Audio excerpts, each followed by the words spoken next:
Good morning, students. Today we are going to start a new chapter in physics, that will be matter. Though you have already studied about matter several times in previous classes, but in this class we will be studying about this in some details. Matter, as you know, is anything that occupies space and has mass. But we can add one more point to it, that it can also be perceived by our senses. So matter can altogether be defined as anything that occupies space,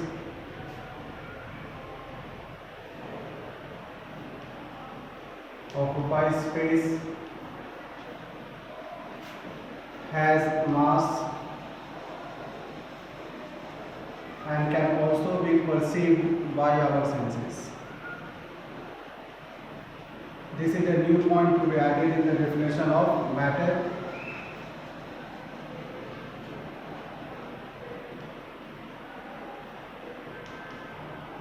Now the question also comes in our mind, that what is matter made up of? So in the past there was a concept by Indian philosophers that all matter consists of five important elements, that is also called tattvas, which are Agni, Vayu, Jal, Prithvi, Tejas, that is Agni. So these five elements can constitute the matter. But it was Maharishi Kannada that once again was an Indian philosopher who gave that matter is made up of Anu, and then it was considered to be the molecules that will constitute the matter. So today, as per a modern definition, we can say that matter is made up of tiny particles called molecules. Now when we talk about molecules, you should also know here that molecules are the group of atoms. There can be two or more than two atoms combining together to give rise to a molecules, and molecules can or are capable of existing freely in the nature. Now, depending upon the number of atoms that a molecule has, we have different types of molecules like diatomic molecules, monoatomic molecules, or polyatomic molecules. Let us see that, but before that you should also know what is atomicity. So let us come to the atomicity first. Atomicity. Atomicity is the number of atoms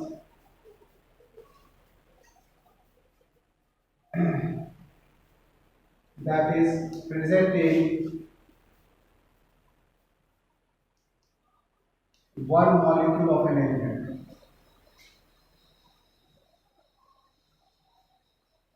That is present in one molecule of an element. Now, based on the number of atoms, as I said, there can be different types of molecules. For example, number one, monoatomic molecule.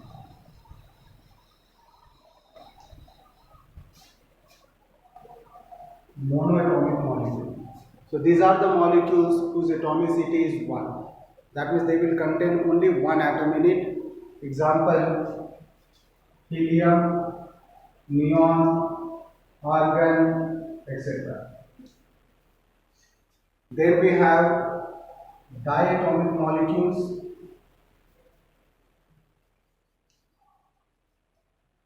Whose atomicity will be 2, and some examples of diatomic molecules are hydrogen molecule H2, oxygen molecule, nitrogen molecule, and so on.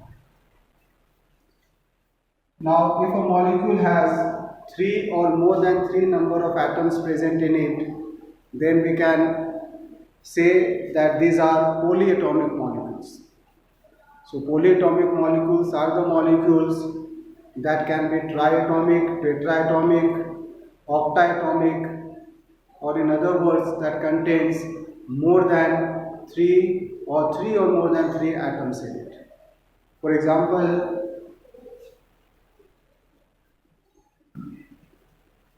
so we have polyatomic molecules. The examples can be O3, which contain 3 number of atoms. You can say its atomicity is 3.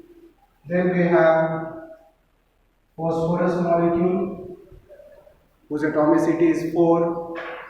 Then we can have sulfur, atomicity is 8. So these are the different types of molecules on the basis of the number of atoms present in them. Now you should also know here that what are the characteristics of molecules. Let us see the characteristics of molecules.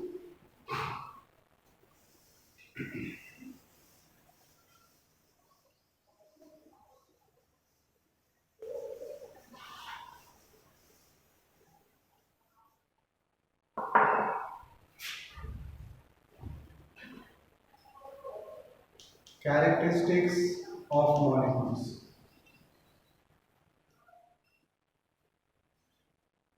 So we have different characteristics of molecules.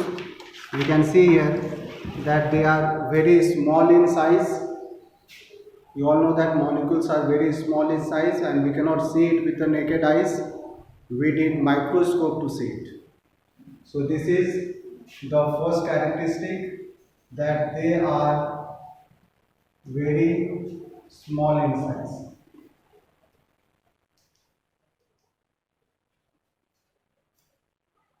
And in order to prove that the molecules are very small in size, we can take potassium permanganate crystals and just add it to water. We will notice that the entire water will turn into pink in color, which is nothing but the pink color of potassium permanganate. This is because the potassium permanganate crystals breaks into such a tiny particles that it goes into the intermolecular space of water molecules, and this is the reason the entire molecules or entire water becomes pink in color. Then coming to the second characteristics, which is that they have spaces between them. They have spaces between them. And this space between the molecules are called intermolecular space.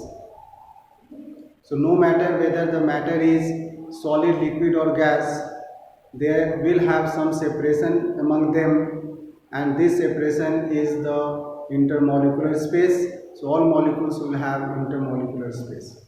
Now how to know that molecules have matter has intermolecular space?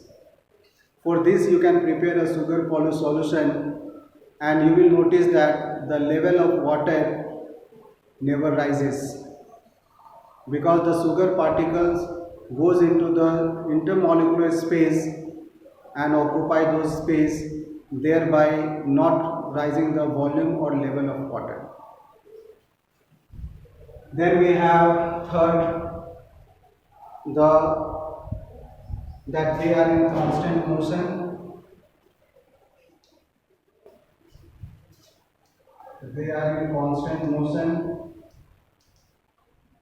only because the molecules have kinetic energy in them, and this is something that we very often see or demonstrate in day-to-day life. For example, when we open the bottle of perfume, it is noticed that the smell of the perfume very soon spreads to all the rooms. This is the reason, because the molecules are in random motion. These air molecules carries the perfumes to all the corners of the room and to all places of the room, which gives the smell of the perfume. There is one more activity by which you can prove the last characteristics, which is they attract each other.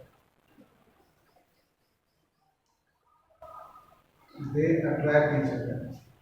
and this attraction between the molecules are called intermolecular force of attraction. So there can be two types of attraction. One is force of cohesion, which acts between the same kinds of molecules, and the other is force of adhesion, that is acting between two different kinds of molecules.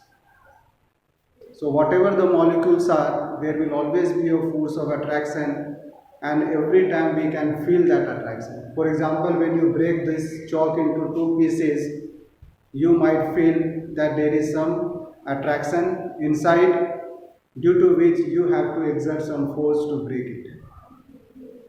And different solid or liquids, they have different force of attraction. Now if I give you to break the wood, you will find now you have to exert more force of attraction. The reason is not force of attraction, you have to give more force to break it. The reason is because this time the wood has stronger force of attraction between the molecules.